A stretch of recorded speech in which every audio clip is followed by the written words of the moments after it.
Welcome to the tomb of illumination. Everything's physics regarding our flat earth system. Untold before, never heard of before. You'll only get it on this site. This goes against all the indoctrination, all the false science, physics regarding this spinning ball earth. Here's the truth. Most of it's found, well, it's all found in all ancient texts. Mythological stories, legends, or religion. So today's video is nothing specific, it's just about a few things I'll touch on. For those who have been following me, you can click on. It's regarding past videos. Go back and check out the site if you haven't been here before. Check out a few of the videos. Stuff never revealed to man before, a lot of it. After this video, I've got one of the most profound, divine, well, it's the most divine information ever told regarding our realm. Never heard before. You'll never get it from science anywhere. You'll only get it on the site. So be watching for the next video. So this one, we'll touch on the sun's analemma again. And how, first of all, let's go back to the Bible, okay? You've all read, you heard of Revelations, you've all heard of the old 666. You've all been deluded, falsely, people have falsely misinterpreted it, misunderstood it as being the devil, 666. All the Christians think it's just Satan.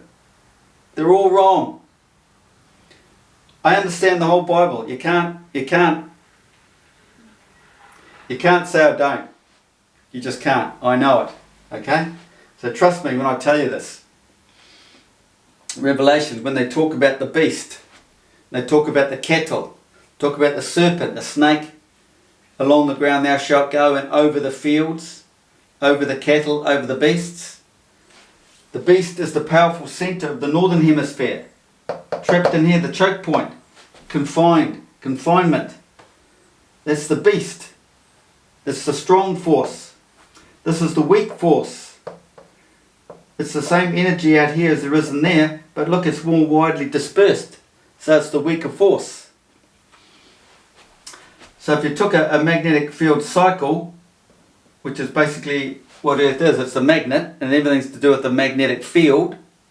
But the fact that we are created from the dielectric, the magnetism doesn't affect us. But because we're from creation, we have to have our own magnetic elements in our existence. So we have magnets, and we know the magnetic field now. But the magnetic field itself doesn't affect us.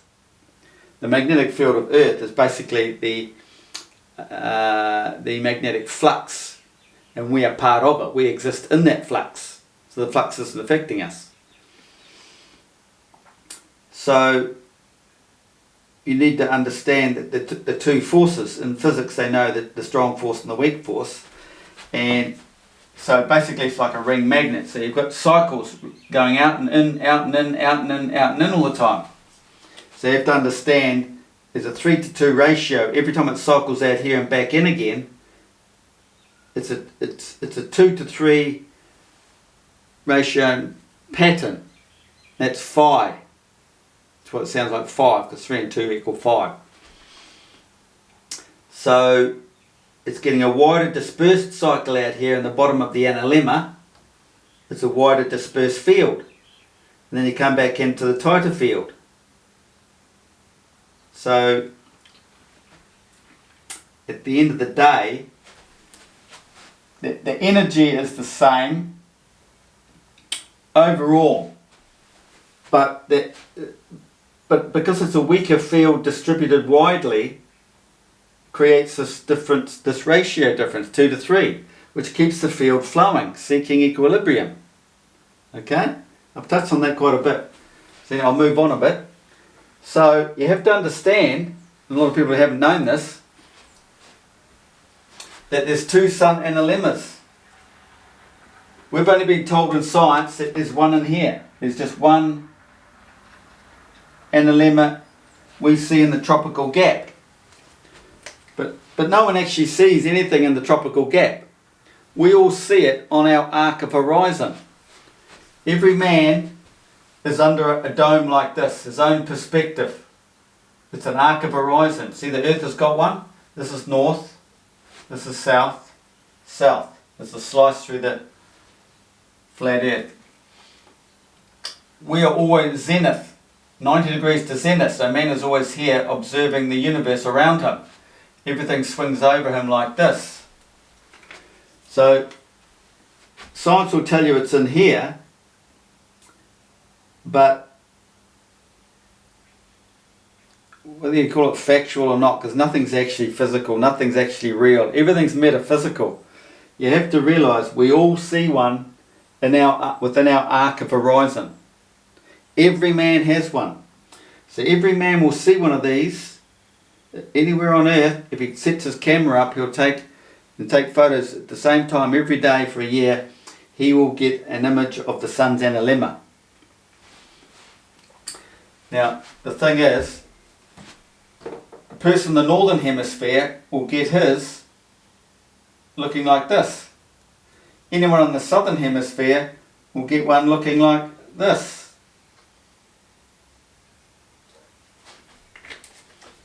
It's in the southern hemisphere. This is a tropical gap. Nothing's really going on in here. But you have to understand that that's our earthly realm's place of creation. Because this tropical gap represents the centre of creation. The centre, right in the centre there. The centre of the hyperboloid. The express field that creates the torus field that we all dwell in. The torus field, the magnetic field, is what Einstein, all those guys called the general relativity. It's the ether, because it's flowing out from the centre. Science will tell you it's always expanding. Well, it expands from there to there, but that's it, and it returns back as a cycle. It's continuously coming out of the centre and going back. Positive over the field, negative under the field, across the Earth. So you have to understand, everybody's got one of these. Obviously it's not a ball, I'm going to deal with that later on, but so we get one out here in the south, and they'll get one here in the north. Everybody has one because they're all on a meridian from there to there. Everybody on the flat Earth is on a direct line from north to south, isn't he? So he gets a northern image and a southern image. And we all have our own arc of horizon, so we all have our own perspective. So we will always have our own sun's analemma. We will always have a sun image, all the star images, the moons. This guy over here is going to have his own as well. It just doesn't all go back to one point. Because the one point of creation is back here that we do not see. We do not know of. It's outside of our realm. Beyond the event horizon, science tells us. It all comes from here, projected out into our realm. So it's all projected onto everybody's individual arc of horizon. It just passes over us. That's all we get to see, is passing over us, but we don't get to see the rest of it, where it spins around in a cardioid shape, loops and back out again, because that's on the day side.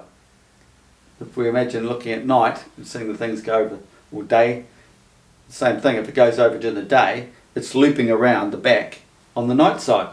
We only see that one arc in our 12 hour, 24 hour, whatever. So you need to understand that everybody has one. And the Christian story I was talking about the other day. So there's the crossing, there's the cross. It's the 6th day of September. So in the northern hemisphere the sun is coming down. Let's draw it a little bit bigger so you can all see what I'm doing.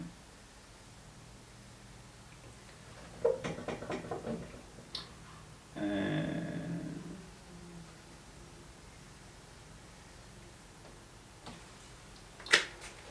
how do we get this? Because the sun comes out of the south in the southern hemisphere. They don't tell you that in science. The sun spirals out of the south. Spirals out of the south across your arc of horizon and then back around again. This is the whole cardioid shape. That's what it does over 24 hours. But you don't see that. You only see that one half during the day going over your arc of horizon. Because you have day side, night side, or night side or day side. This is why we get the two and the lemmas. Right? This is where you get the small part down here, and the sun comes out of the north and the north. And you get the small part up here. This is why we all get an image. You won't find this anywhere. I'm the only person who can describe it all to you. It all makes sense. But you just add it all up. 2 and 2 equals 4. Quite simple. Where are we going? The Christian story. So that's the crossing, right? So the sun is coming down, and it only happens in September the 6th. It doesn't happen on the other, I'll go through it, pretty sure it doesn't, in the other equinox, the other equinox, near the other equinox. So the sun is coming down this way, so it's coming down here, coming across to the southern summer. So there's the crossing, just prior to the equinox. Okay? It goes to the crossing before it gets to the equinox, the 6th day of September. In the southern hemisphere, the sun comes out this way and it's travelling this way. Right? Well, it's gone through the cross before the equinox. So no matter which way you look at it, there's only one crossing, and it's only in the southern September the 6th. That is regarded as the day of creation. Now in the Egyptian mythology, they have, or someone's written it, it was on the 6th. So all I can say, I haven't quite figured that one out, why they came about, no, the 11th, sorry. They said the 11th was their first day of the year. So that might have something to do with, the 6th of September and adding their 5 holy days. For 5 holy days the moon can give birth. This is spiritual birth, it's to do with the solar eclipses during the year. And it's obviously something with the 360-degree circle of Earth, where you add on that 5 days to make it 365. I did this years ago. My earlier videos described all this stuff, but whether they're still there or not, I'm not sure. I did take a lot down. So understanding that, right? The day of creation. The day of creation involves, the story regards the existence of Earth at the same time as man being awoken into his new world, his new life, his godly realm, his spiritual awakening. He's reborn. Anyway, I wandered off what I started with here. I was talking about the 666, wasn't I? Well, in Revelations, that's what we were going to talk about. We're talking about the beast and the cattle. The cattle, the serpent along the ground over the field. Well, they mention the word field, magnetic field. The cattle, look, it's more widely dispersed. So you throw all your cattle out here, all over the place. But in here, it's all condensed. That's why it's the beast. This is the cattle. And then it goes on to talk about he who knows, or whatever it says in the Revelations, he who can understand the 666. So you have to associate this system here with the meridian, north to south. There's the meridian, north to south, north to south. There it is. Now you have to understand this as if it's all relative to the observer. This is general relativity, right? It's relative to the observer. So if I was there, I would get my own perspective of the southern field. Over here I'd get my own as well. But on a whole, if you could see the whole lot, you were everywhere at once, that is the divine image of the earth. It's a meridian, north to south. But then you have to look at it like this. See, it's a lot smaller. Well, actually, yeah, so that's the same size right at there. It's a lot bigger than in here, in ratio, right? Because that's the perspective. How would you say that? It's relative. I don't know. How would you describe that? I don't know. On a whole, that's what it looks like. That is smaller than out here. Okay, you can figure that one out. That's what it looks like. So the snake has come along the ground and above the field, above the cattle, which is out here in the south, and it's above the beast, which is in the northern hemisphere. So you've got to associate that with the 666. And what have we got? We've got 666 degrees from the North Pole to the Tropic of Cancer. That's the beast. And then you've got Capricorn. 66 degrees from there to there. It's not the devil or anything. That's just the way it is. Because in here you've got, there's that equator. You've got 23.4 degrees and 23.4 degrees. Science adds all the other odd little numbers to it, but they're just trying to confuse you to keep you away from thinking, working things out yourself. So you add those two together, you got 26.8, 26.8. Then you go 66.6, 66.6, add them all together, what do you got? 20, da da da da, da da da da, 180, 180.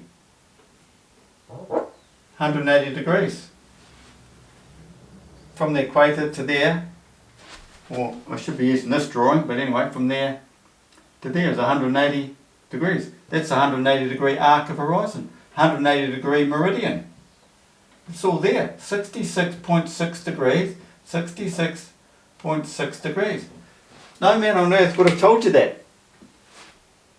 I've done it in the earlier video, so someone would have copied me by now, but it's all, the whole Bible is misinterpreted. So, okay, so we'll move on from there. In a previous video I mentioned how they tell us the earth is the ball spinning. And that's why we get a rotation north and south around Polaris and Sigma Octantis. They don't tell you through, this is through photography. We get the rotation in star trail photography. Star trail. For you people that don't have a camera, it's a real thing. I've done it all. Star trail. You get the whole circle. You get a whole circle and the earth hasn't even turned. So how do you get a circle? But you can also do time lapse. Time lapse. Lapse. Which is your slow motion. You can track a star that wanders west. It wanders out of this rotation, because they're not all forever turning in there, they're moving out. And that's moving 15 degrees as well. This is 15 degrees. You can't have these two motions on their spinning ball comedy, joke, lie, theory. But you can on the flat earth, because that's drifting 15 degrees per hour all the way around there, reflected from the centre. That's drifting as well. Every man has his arc of horizon, remember? So he only sees his view north to south, so he's getting his rotation around Sigma Octantis there. But if he puts a star tracker out, it comes out of his horizon and starts going around that way. The stars, because that star will wander all the way around there and back to there the next night. That's how that works. Why am I going over this again? Because I didn't read this, that's right. So, west per hour, moves 15 degrees west per hour, the stars as well, is this rotation. But we can stand out there with our eyes and we can see the stars doing this drifting. we can observe that, okay? So common guys just stop and think, what the hell is he talking about here? Because we can see that, but it takes photography to see the two motions, because they trick you. Science tricks you and tells you you get this rotation, which you don't see with your eyes, but you do with photography, and that's why you live on a ball. But they avoid telling you the extra 15 degrees in a different route. They only tell you half the story, keeping you in the dark, treating you like dummies. Okay? So we can all observe the stars just slowly drifting like that, but it's through photography that we can see the two motions. Understand that. So you've got a 15 degree west per hour, not 1 degrees per hour, like they tell you the spinning ball's flying around the sun, but that's only one degrees per day to get around the sun.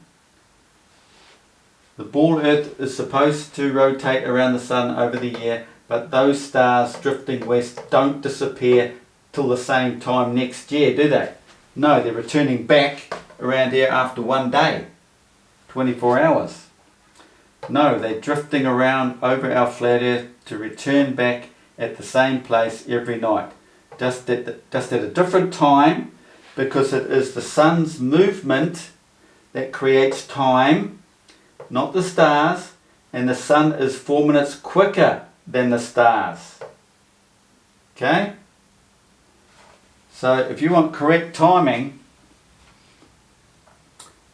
no drifting or anything, you'd follow the stars,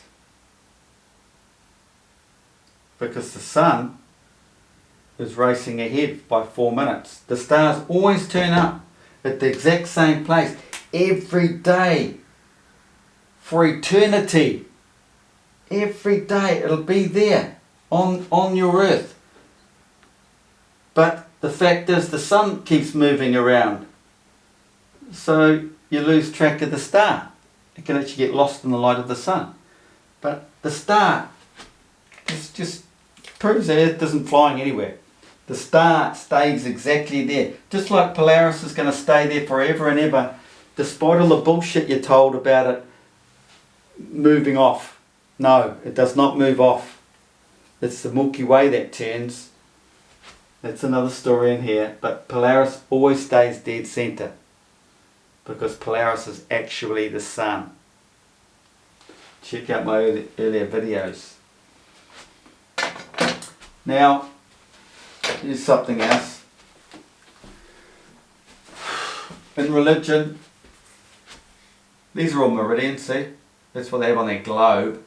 But there it is on the flat Earth, from north to south. The torus field, a toroidal field. I'll try and draw a toroidal field. Some people don't even know what a toroidal field is. It's basically coming out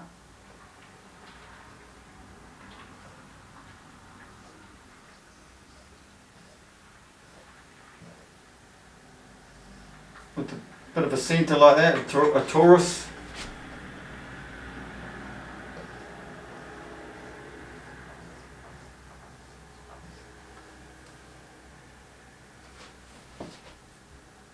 Obviously, you really need it on a 3D, don't you? I mean, I should have drawn it on an angle, but anyway. But they all think this is how the Earth works, but it's not. That only goes to the tropical gap of Cancer. Then it's mirrored out here for the southern field.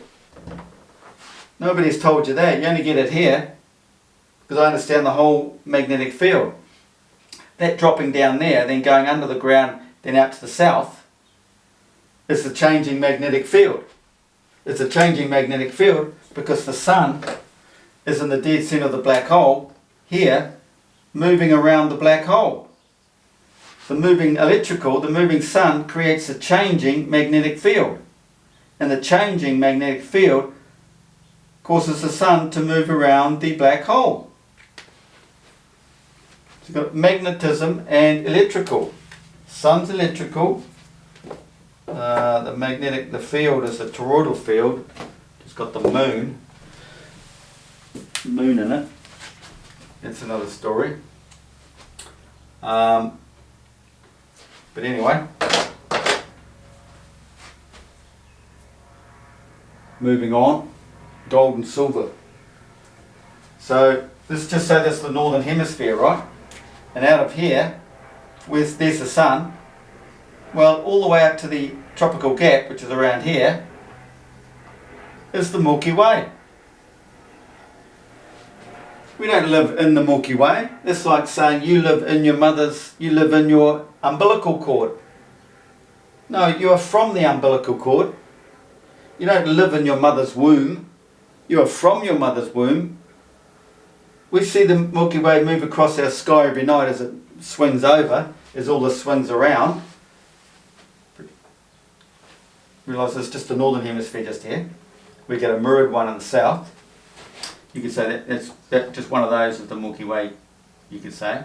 And then just one of these is the Milky Way.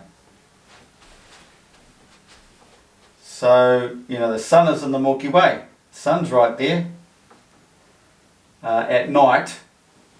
But the actual sun in reality is right back here in the centre, right back here, because the Milky Way comes over like this, right? But we see this at night, and there's the sun at night. But in reality the sun is there, and during the day we get an image out here. That's just an image of reality as a sign. They're all for signs. They come out of here. But during the day it would be like this. Nothing, can't see, but you see it here. But at night you see it here. It's a different story. You've got to think about that one. So this is the umbilical cord. That's the Milky Way. That's the male. All the male entities are in here. This is the female vortex. Male goes into the female. You can get rid of this now. That might take a while. What else am I going to talk about? The gold and the silver. Okay. Gold and the silver. Well, this is the most divine information you'll get anywhere apart from the next video I'm about to do. There's the Milky Way curling over to there, right? There is the Milky Way curling out of the south. The sun is in the Milky Way. The sun moves quicker than any other celestial body, despite what your bullshit science tells you, okay? Because the sun is in here. It's the most powerful place on the horizon of the black hole. If this is the ecliptic plane now, call this the ecliptic plane. The sun's on the inside track. It's the quickest, got the most energy. So, let's put it back over here. So that Milky Way moves around over 24 hours. And it catches up, and it laps things. It'll catch up and lap the moon. Full moon. The full moon will be out here, behind the sun, because the sun's projects itself across the black hole to daytime. So this is all daytime out here. So that Milky Way will swing around at night. It'll come up and catch the moon. Let's draw it there, okay? Then you've got the sun in here and you've got the moon in here. This is where you get the term gold and silver in all ancient texts, biblical, whatever, legends, myths, gold and silver. That's why gold and silver is a big thing down here on earth, because we're in the physical world.